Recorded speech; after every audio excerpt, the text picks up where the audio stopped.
Hello everyone, ચેપ્ટરમાં આપણે આગળ વધીએ, ડિસ્કસ કરીએ એક નવા ટોપિકની સજીવોનો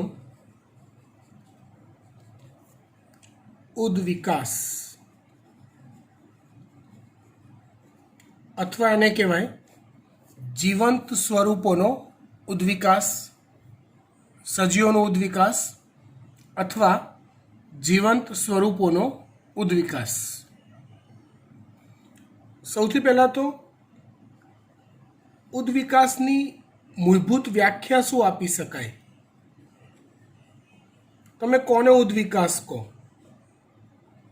તો ઉદ્વિકાસ એટલે સરળ સજીવોમાંથી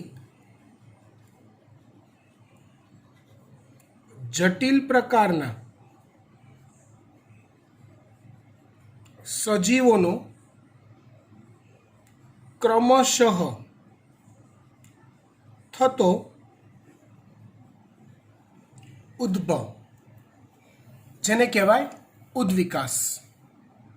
સરળ સજીવોમાંથી જટિલ સજીવોનો ક્રમશઃ થતો ઉદ્ભવ, જેને કહેવાય ઉદ્વિકાસ।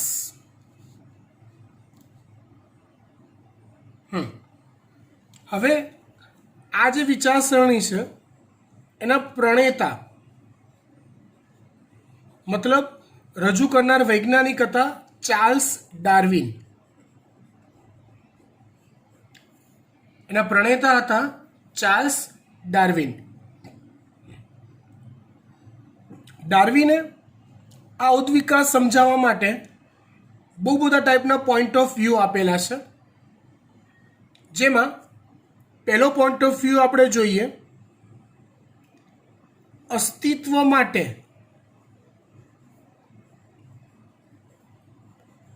જીવન સંઘર્ષ।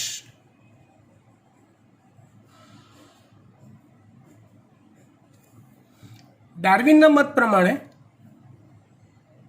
દુનિયાનું કોઈ પણ સજીવ, જીવંત સજીવ એ પોતાની આસપાસના જે પર્યાવરણ છે એ પર્યાવરણમાં ટકી રહેવા માટે જીવન સંઘર્ષ કરે છે। દરેક સજીવ એ પર્યાવરણમાં ટકી રહેવા માટે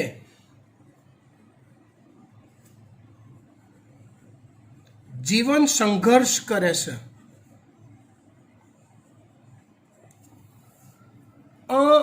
લાઈક કેવું કે માની લો કે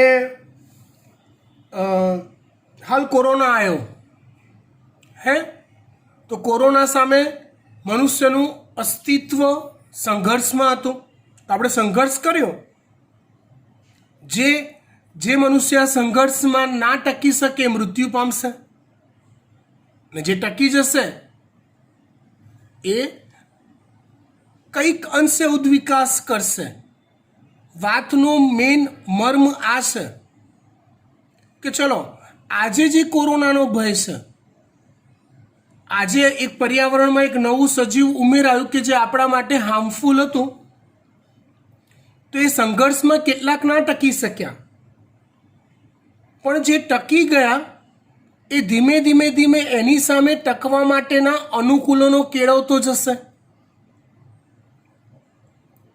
અને એ અનુકૂલનોના ભાગરૂપે એના શરીરમાં કંઈક નવા લક્ષણો વિકસશે, જેને ઉદ્વિકાસ કહેવાય। એટલે જીવન સંઘર્ષ કરે તો એના બે ફાંટા પડે, કાં તો એ સંઘર્ષમાં સફળતા મળે, કાં તો એ સંઘર્ષમાં નિષ્ફળતા મળે। જો નિષ્ફળતા મળે છે તો એ જાતિનો નાશ થાય, અને જો સફળતા મળે છે તો એ જાતિનો ઉદ્વિકાસ થાય।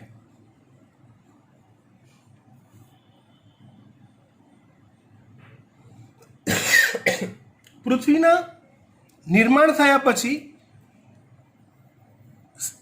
અસ્તિત્વ ધરાવતા જેટલા બી સજીવ છે, તમે એવું જાણતા હશો કે પૃથ્વીનું નિર્માણ થયું ત્યારથી અત્યાર સુધીમાં ઘણી બધી વાર ભૌગોલિક પરિસ્થિતિમાં મહાફેરફારો સર્જાયા છે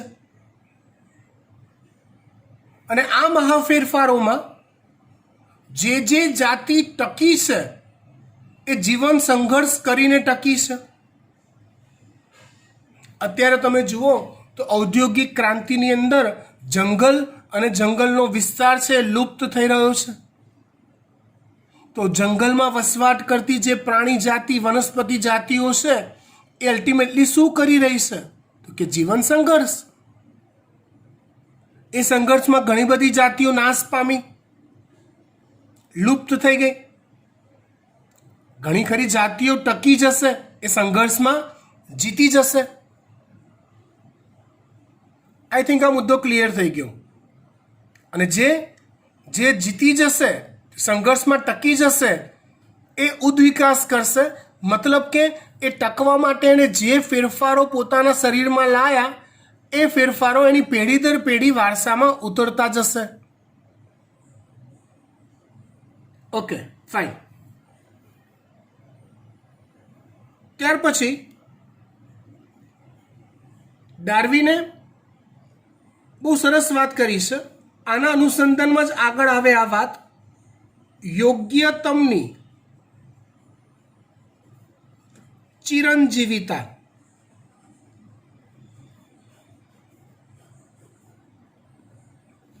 એની સાથે જ કનેક્ટેડ આગળ બીજી વાત આવે પ્રજનન. ડાર્વિનના કહેવા પ્રમાણે જે સજીવ યોગ્યતમ છે એ સજીવ પોતાનું અસ્તિત્વ જાળવી રાખે છે.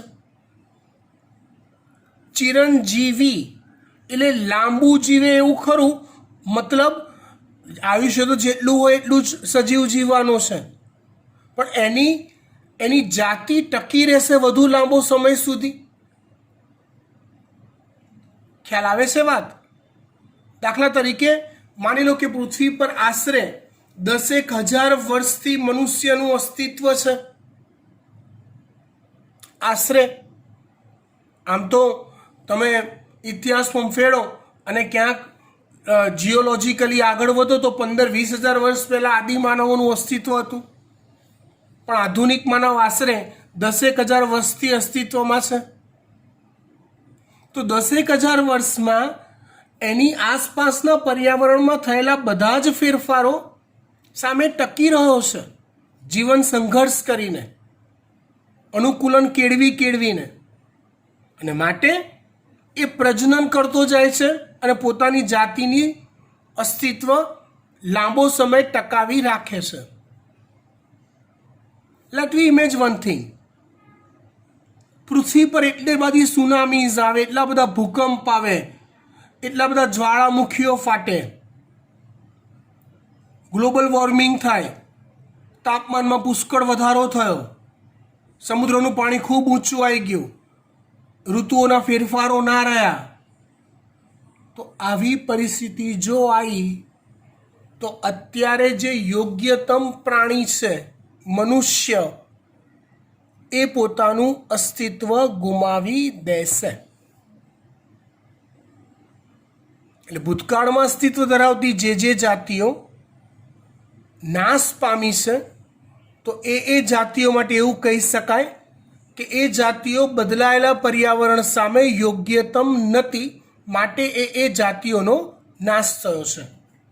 યોગ્યતમની ચિરંજીવિતા માટે એવું કહી શકાય કે પર્યાવરણના ફેરફાર સામે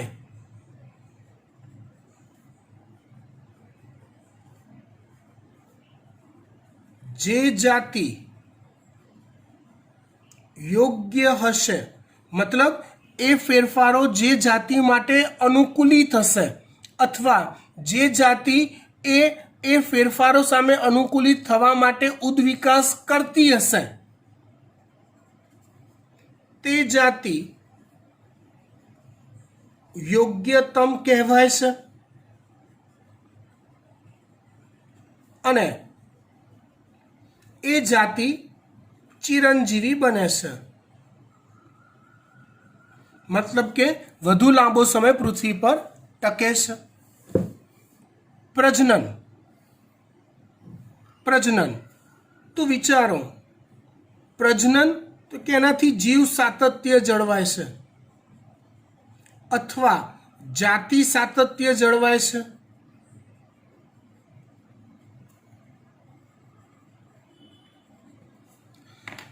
કોઈ પણ જાતિનું પૃથ્વી પર ટકી રહેવું એના માટે એ જાતિનું પ્રજનન કરવું અનિવાર્ય છે. મને વિચારીને કહો, કોઈ પણ સજીવ ક્યારે પ્રજનન કરે? ક્યારે કરે? તો એનો સિમ્પલી આન્સર એવો આવે, જ્યારે અનુકૂલિત પરિસ્થિતિ હોય ત્યારે કરે. તમે પ્રજનન માટે મનુષ્ય જાતિની વાત હાલ છોડી દો, મનુષ્ય સિવાયના સજીવોને આપણે પકડીએ. સમજો, ચોમાસું આવ્યું તો ભેજયુક્ત વાતાવરણ એ મચ્છરના પ્રજનન માટે અનુકૂલિત સ્થિતિ છે, તો એ સમયે એ પ્રજનન કરી પોતાની સંખ્યા વધારશે.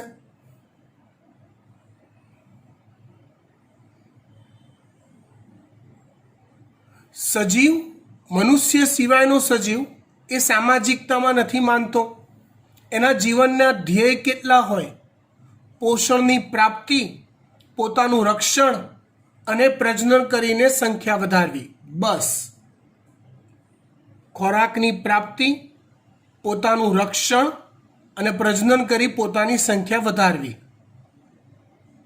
હવે સ્વરક્ષણ અને પોષણની પ્રાપ્તિ, આ બંને મુખ્ય જરૂરિયાતો જો ન સંતોષાતી હોય તો સજીવ પ્રજનન કરવાનું વિચારે જ નહીં અને એની સંખ્યા ઓટોમેટિક પૃથ્વી પર ઘટતી જાય. મનુષ્ય તો કે મનુષ્ય બુદ્ધિશાળી પ્રાણી છે. એણે શું કર્યું છે તો કે એની આસપાસના પર્યાવરણને કૃત્રિમતા આપી દીધી છે. ભરપૂર ઉનાળો છે તો એસી વાળું કૃત્રિમ પર્યાવરણ ઊભું કરી દીધું, પણ પોતાની અનુકૂલિત સ્થિતિ એને જાળવી રાખી છે અને માટે મનુષ્ય પ્રજનન કરતો જાય છે અને માટે એની સંખ્યા વધતી જાય છે. પ્રજનન. ત્યાર પછી વાત કરીએ આપણે ભિન્નતાની.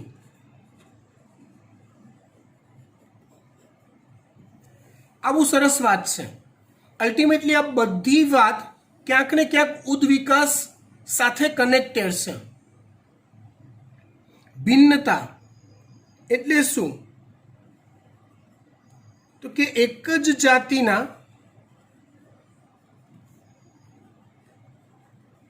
સજીવોમાં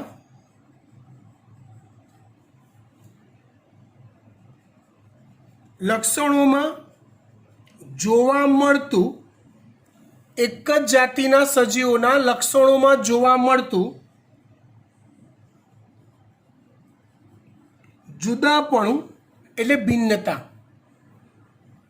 અહીંયા આ જુદાપણું જે છે, ભિન્નતા જે છે, એ ખાલી બાહ્ય દેખાવલક્ષી નથી. બાહ્ય દેખાવ બી આવે, આંતરિક રચનાઓ બી આવે, વિવિધ જૈવ રાસાયણિક ક્રિયાઓ બી આવે, રોગ પ્રતિકારક શક્તિમાં વિવિધતા બી આવે, અને ભિન્નતા કહેવાય. કુદરતે આ ભિન્નતા દરેક જાતિને આપેલી બક્ષિસ છે. ભિન્નતા જો હશે તો એ જાતિ વધુ લાંબો સમય ટકી શકશે. કેમ ટકી શકશે? ચલો માની લો કે આ કોરોના વાયરસ આવ્યો. કોરોનાનું ઉદાહરણ એટલા માટે હું વારંવાર આપું છું કે જે હજી આપણા મગજમાં તાજો છે. માની લો કે એ કોરોનાની અસર બધા જ મનુષ્ય પર એક સરખી જ થતી હોત તો બધાને એક સાથે વિકેટ પડી ગઈ હોત. પણ ના, એવું થતું નથી. કોઈકને એની સામાન્ય અસર થાય છે, કોઈકને કોઈ અસર જ નથી થતી. કોઈકની એવી અસર થાય છે કે હોસ્પિટલાઇઝ કરવા પડે, કોઈકની એવી એટલી બધી અસર થાય છે કે હોસ્પિટલાઇઝ કર્યા પછી પણ એ મૃત્યુ પામે છે. મતલબ દરેક સજીવની ઇન્ટરનલ ઇમ્યુનિટી સિસ્ટમ, મનુષ્યની ઇન્ટરનલ ઇમ્યુનિટી સિસ્ટમ જુદી જુદી રીતે વર્ક કરે છે, ભિન્નતા છે. અને માટે જ મનુષ્ય જાતિ કોરોનાનો આવી મહામારી હોવા છતાં બી ટકી જશે. મૃત્યુ પામવાવાળા મૃત્યુ પામશે, મનુષ્ય જાતિ ટકી જશે બિકોઝ ઓફ ભિન્નતા. એટલે ભિન્નતા પણ ઉદ્વિકાસનું એક સીમાચિહ્ન છે. કઈ રીતે? તો કે જે લોકો ટકી ગયા ઓબ્વિયસલી એ સજીવો શું કરશે? આ પરિસ્થિતિમાં વધુ અનુકૂલિત થવા માટે લક્ષણોમાં ફેરફાર કરશે. આ ફેરફાર ક્ષણિક નથી હોતા. કાલે સવારે ઉઠી ગયો એટલે મારા લક્ષણો બદલાઈ ગયા, એવા ના હોય. આ લક્ષણોના ફેરફાર પેઢી દર પેઢી હોય. આવા લક્ષણોના ફેરફાર ધીમી ગતિએ થાય, પેઢી દર પેઢી થતા જતા હોય. જેનો સાચુકલીનો ડિફરન્સ 50-100 વર્ષે, 150-200 વર્ષે થોડોક ફેરફાર આપણે નોંધી શકતા હોઈએ છીએ.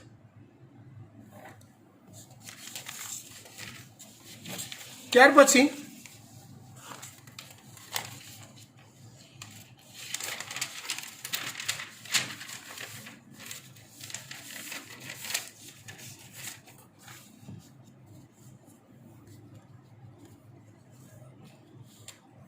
આગળ વાત કરીએ નૈસર્ગિક પસંદગી.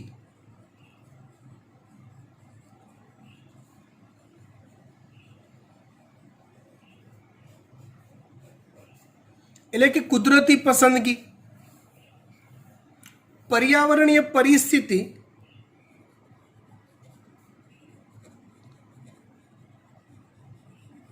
સતત બદલાતી હોય છે. એ ક્યારેય અચળ હોતી નથી.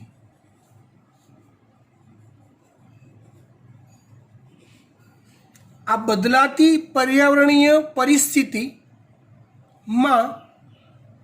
કોઈક જાતિ માટે એ વધુ અનુકૂલિત હોય, કોઈક માટે તે ઓછી અનુકૂલિત હોય. તો જે જાતિ માટે આ બદલાયેલી પરિસ્થિતિ વધુ અનુકૂલિત હોય એ જાતિ નૈસર્ગિક પસંદગી પામી હોય એવું કહેવાય છે. જે જાતિ માટે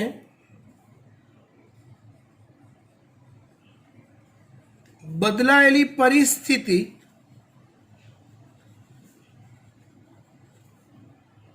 વધુ અનુકૂલિત હોય તે જાતિ વધુ લાંબો સમય ટકે છે અને પોતાનું પ્રભુત્વ કેળવે છે. એ જાતિઓનું ત્યાં રાજ ચાલે છે. દાખલા તરીકે જંગલની પરિસ્થિતિ, તો જંગલનું જે પર્યાવરણ છે એ વૃક્ષો, મહાકાય વૃક્ષો માટે વધુ અનુકૂલિત છે. તો એ પર્યાવરણમાં મહાકાય વૃક્ષોની નૈસર્ગિક પસંદગી થઈ છે એમ કહેવાય, અને માટે ત્યાં એનું રાજ ચાલે છે એમ કહેવાય. જંગલમાં સૌથી વધુ માત્રામાં કોણ જોવા મળે? વૃક્ષો. સેમ વે શહેરી જીવન એ મનુષ્ય દ્વારા ઊભું કરાયેલું કૃત્રિમ જીવન છે. ઓબ્વિયસલી શહેરી જીવનમાં જે કોઈ પણ ફેરફારો છે બધા મનુષ્ય જાતે નિર્મિત કરેલા છે. સિમેન્ટ કોન્ક્રીટના જંગલો, માની લો કે એવા સિમેન્ટ કોન્ક્રીટના જંગલોમાં જ આપણે ના રહેતા હોત, ખુલ્લા પર્યાવરણમાં રહેતા હોત તો શું હાલત થાત આપણી? નેચરલ જેટલી અત્યારે સંખ્યા છે શહેરી વિસ્તારમાં મનુષ્યની એટલી ના રહી હોત, કંઈક અલગ પ્રકારનું જીવન હોત. ઇન શોર્ટ, નૈસર્ગિક પસંદગી પણ ઉદ્વિકાસનો એક મહત્વનો પાયો છે. ડાર્વિનના મત પ્રમાણે પેઢી દર પેઢી ટકી રહેલી જાતિઓના લક્ષણોમાં પર્યાવરણ સામે ટકી રહેવા માટે ક્રમિક ફેરફારો થયા કરે છે ધીમી ગતિના. આ ફેરફારોને કારણે એ વધુ ને વધુ યોગ્ય બને છે પર્યાવરણમાં જીવવા માટે. આવા ફેરફારને ઉદ્વિકાસ કહેવાય છે. સવાલ એ થાય, ડાર્વિને કીધેલી આ વાત સાચી કે ગપ્પા? તો કે સાચી છે એવું સાબિત કરવા માટે કેટલાક પુરાવાઓ આપણે જોઈએ. તો વાત કરીએ આપણે ઉદ્વિકાસના પુરાવાઓની.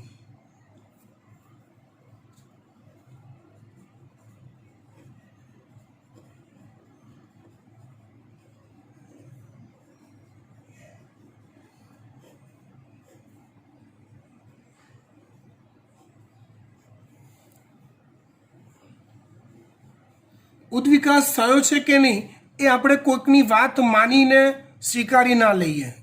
અમને એના પ્રૂફ આપો. તો પહેલા પુરાવા આપણે જોઈએ અશ્મિ વિદ્યાના પુરાવા.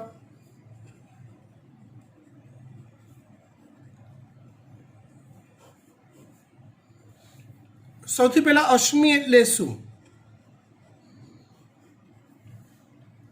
તો કે વર્ષો જૂના ખડકો પર, પેટાળમાં ઉતરી ગયેલા ખડકો પર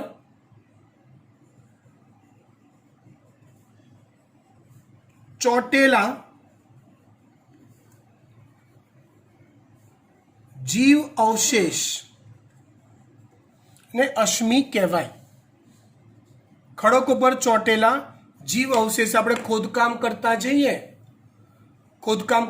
અને ખોદકામ કરતા ક્યારેક કોઈક સજીવોના શરીરના કોઈક અંગોની છાપ કે કોઈક હાડકું કે કોઈક ભાગ આપણને ખડકો પરથી ચોંટેલી અવસ્થામાં મળી આવે તેને જીવા અશ્મિ અથવા જીવ અવશેષ કહેવાય છે. હવે આપણી પાસે કાર્બન ડેટિંગ પદ્ધતિ,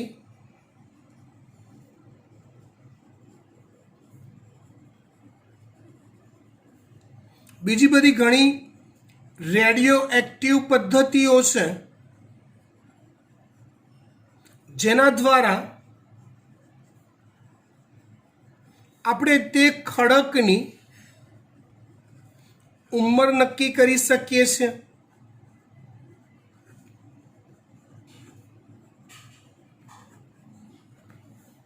ધારો કે કોઈ ખડક મળ્યો, એના પર કોઈક સજીવનો, ઘોડાનો, ધારો કે ઘોડાને કોઈક છાપ એના શરીરના કોઈક ભાગની ત્યાં પડેલી છે. આપણે રેડિયો એક્ટિવ મેથડથી, કાર્બન ડેટિંગ પદ્ધતિથી એ ખડકની ઉંમર નક્કી કરી. માની લો એ ખડક 8000 વર્ષ જૂનો છે, તો આપણને 8000 વર્ષ પહેલાં કેવા ઘોડા હતા એ ખબર નથી, પણ એ છાપ પરથી આપણે ઘોડાનું ઇમેજિનેશન જીવ અશ્મિ વિજ્ઞાનીઓ કરી શકે છે. એ સમયના ઘોડાની અંગોની ભાત સમજી અત્યારના ઘોડાના અંગો સાથે એને સરખામણી કરાવી શકાય છે.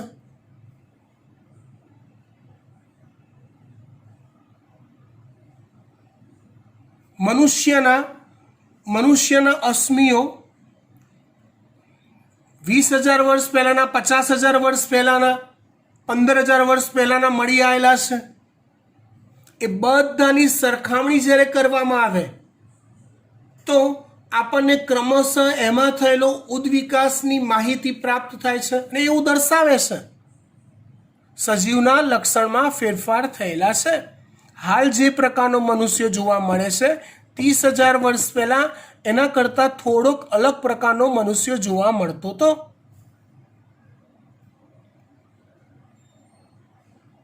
ઘણીવાર એવું શીખવા મળે છે એમાંથી કે ભાઈ કોઈ એક જ જાતિમાંથી અલગ અલગ જાતિઓનો પણ ઉદ્વિકાસ થયેલો હોય.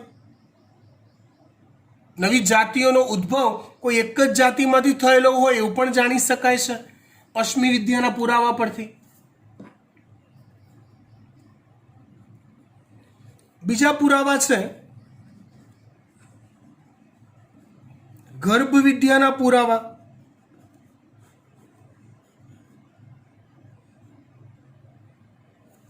કયા પુરાવા? ગર્ભ વિદ્યાના પુરાવા. ગર્ભ વિદ્યા એટલે શું?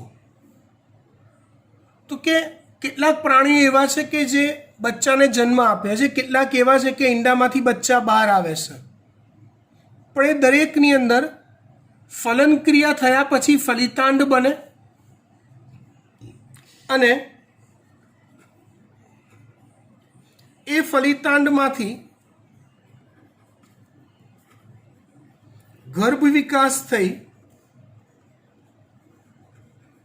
સંતતિનો ઉદ્ભવ થાય. ફલિતાંડમાંથી ગર્ભ વિકાસ થઈ સંતતિનો ઉદ્ભવ થાય. તો જુદા જુદા પ્રાણીઓનો ગર્ભ વિકાસનો જો અભ્યાસ કરવામાં આવે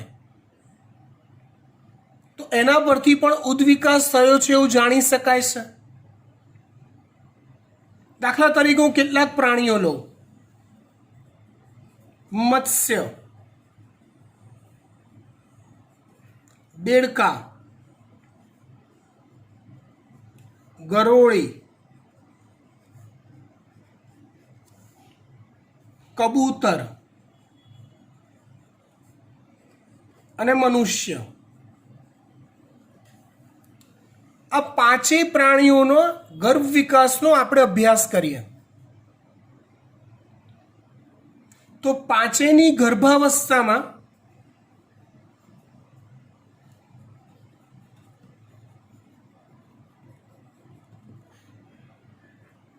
શરીરમાં પૃષ્ઠ બાજુએ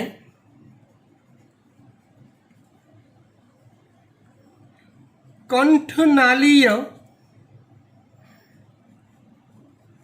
ઝાલર ફાટ જોવા મળે છે. પાંચેયમાં શરીરમાં પૃષ્ઠ બાજુએ કંઠનાલીય ઝાલર ફાટ જોવા મળે છે.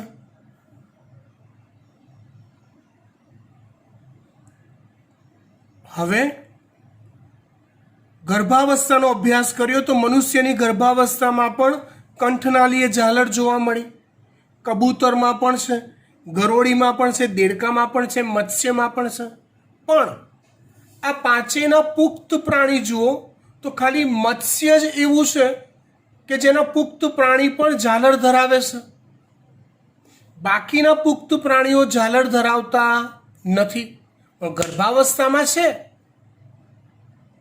જેવું દર્શાવે છે કે આ બધા પ્રાણીઓ મત્સ્ય જેવા પૂર્વજમાંથી ઉદ્ભવ્યા છે ઉદ્વિકાસ દ્વારા.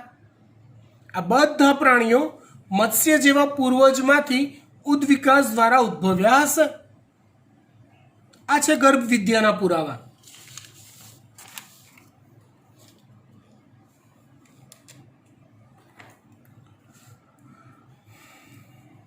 ત્યાર પછી વાત કરીએ આપણે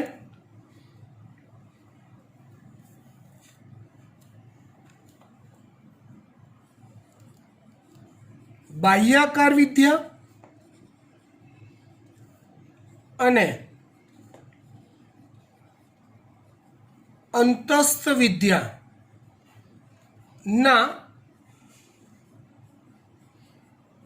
તુલનાત્મક પુરાવા.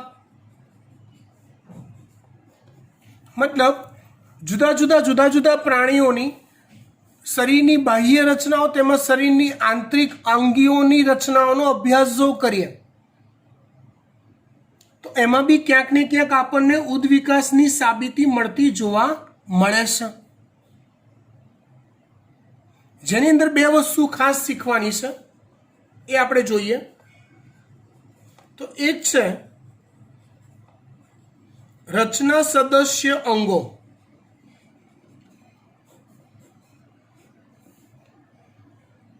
જેને કહેવાય સમમૂલક અંગો. જેના માટે વપરાતો બીજો એક સરસ શબ્દ છે નીટ માટે અગત્યનો અપસારી ઉદ્વિકાસ.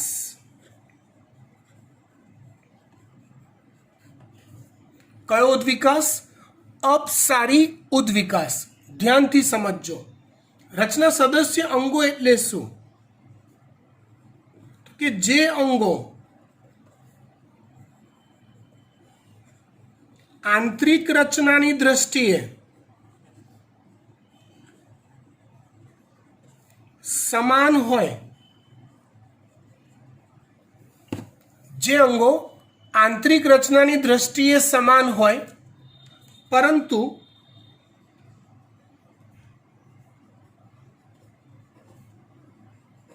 કાર્યની દ્રષ્ટિએ ભિન્ન હોય,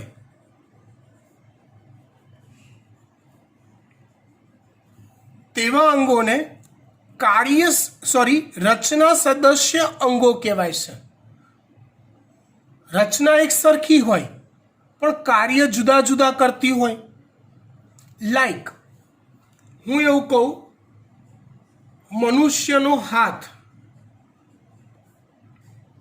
અથવા અગ્ર ઉપાંગ, પક્ષીની પાંખ,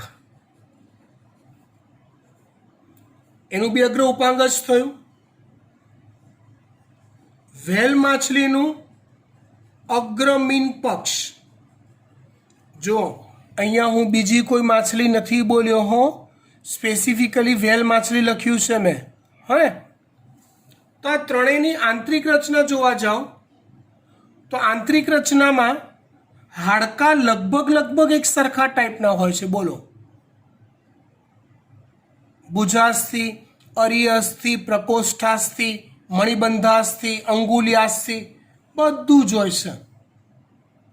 આમ છતાં એટલે રચનાની દ્રષ્ટિએ આ બધા અંગો તમે જોવા જાઓ તો સરખા દેખાય છે, પણ ત્રણેયના કાર્ય જુદા જુદા છે.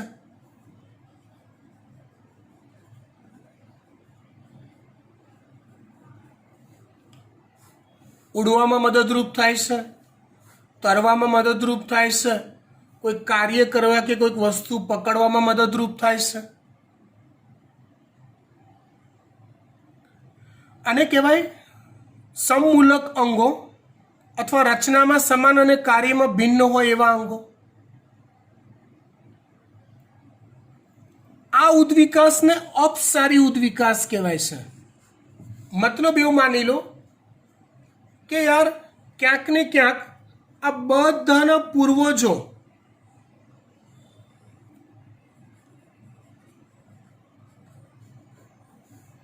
ધારી લો કે જેની પાસે આવું કોઈ એક અંગ હશે, અપસારી એટલે ઓલો અપસારી મિરર વિચારો.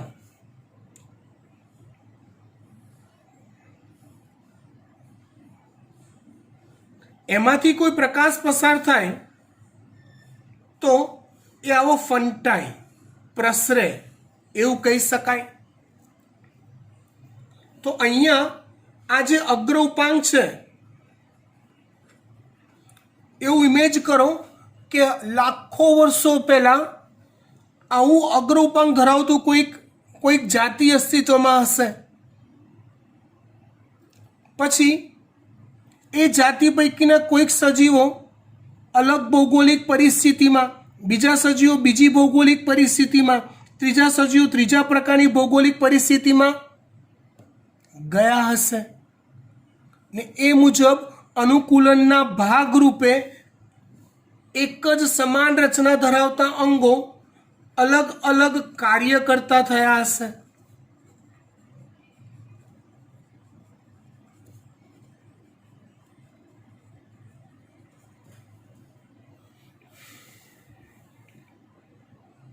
આને કહેવાય અપસારી ઉદ્વિકાસ. એવી રીતે એવા બીજા પુરાવા છે કાર્ય સદસ અંગોના.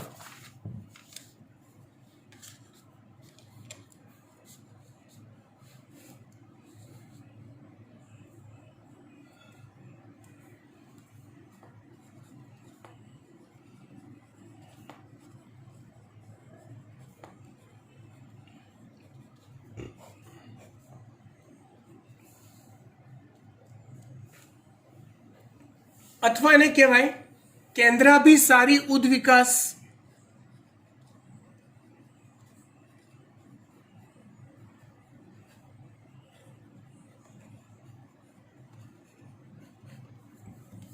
અથવા એને કહેવાય કેન્દ્રાભિસારી, ઓલાનું ઊંધું, આ અભિસારી ઉદ્વિકાસ, આગળ હતો એ અપસારી ઉદ્વિકાસ. વ્યાખ્યા શું આપી શકાય કે જે અંગો કાર્યની દ્રષ્ટિએ સમાન હોય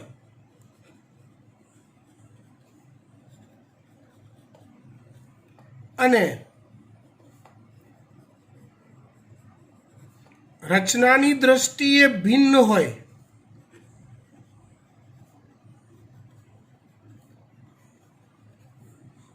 તેવા અંગોને કાર્ય સદસ્ય અંગો કહેવાય છે. દાખલા તરીકે આપણે વિચારો, પક્ષીની પાંખ,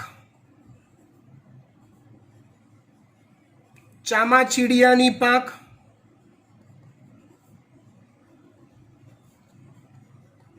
પતંગિયાની પાંખ. આ ત્રણેયની આંતરિક રચના ચકાસો તો જુદી જુદી છે.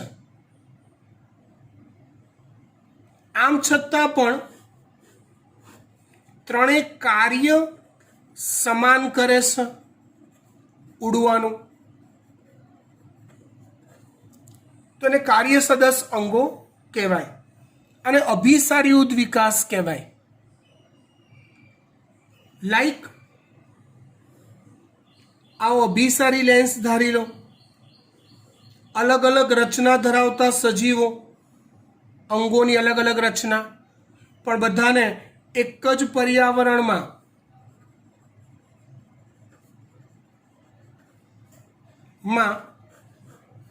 વસવાટ કરવાનો થયો, તે બધા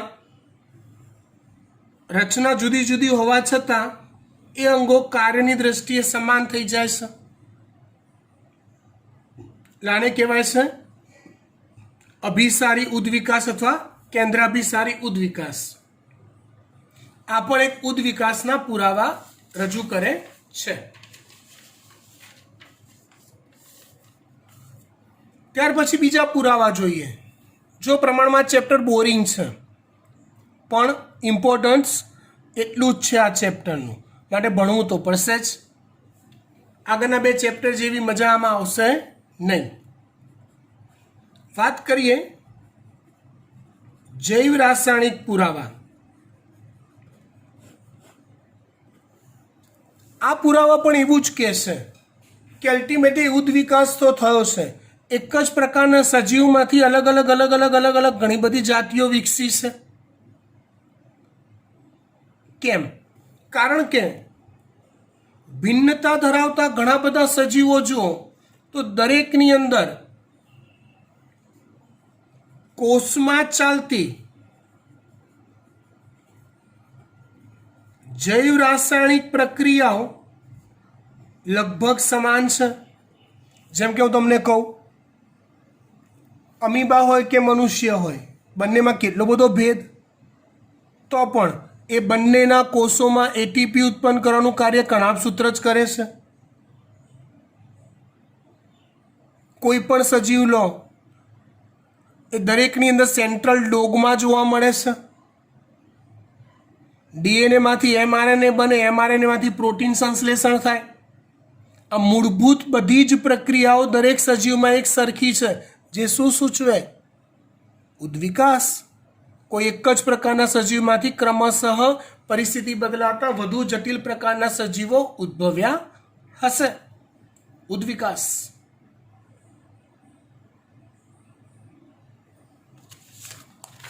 હવે આ ઉદ્વિકાસની વાતને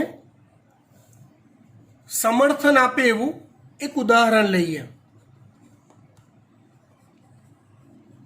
પ્રાકૃતિક પસંદગી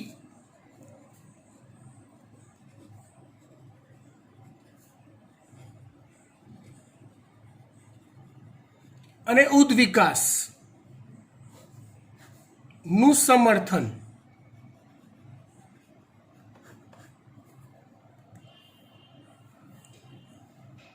યુરોપિયન કન્ટ્રીઝમાં એક સર્વે થયો 1850ની સાલમાં,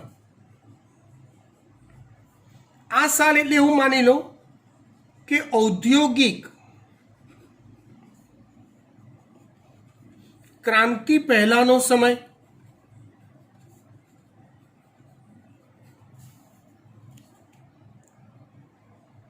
આ સમય તેના વૃક્ષોના થડ પર કે ઓલ ઓવર પર્યાવરણમાં સફેદ ફૂદા ઓલા પતંગિયા જેવા આવે ને, પતંગિયા ના કહેવાય પણ એના જેવા ચોમાસામાં આપણે લાઇટો પર ચોંટી જાય છે એવા ફૂદા, સફેદ ફૂદા વધુ પ્રમાણમાં હતા અને ઘેરી પાંખવાળા અથવા એવું કહેવાય મેલેનિન ધરાવતા ફૂદા ઓછા પ્રમાણમાં હતા.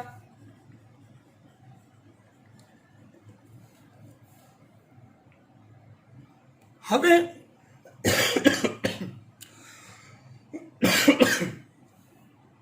એના 70 વર્ષ પછી એટલે કે 1920 ની સાલમાં ફરીવાર ફૂદાનું ઓબ્ઝર્વેશન કર્યું તો સફેદ ફૂદાની સંખ્યા ઓછી હતી અને ઘેરી પાંખવાળા ફૂદાની સંખ્યા વધુ હતી. શું થયું સમજાવો.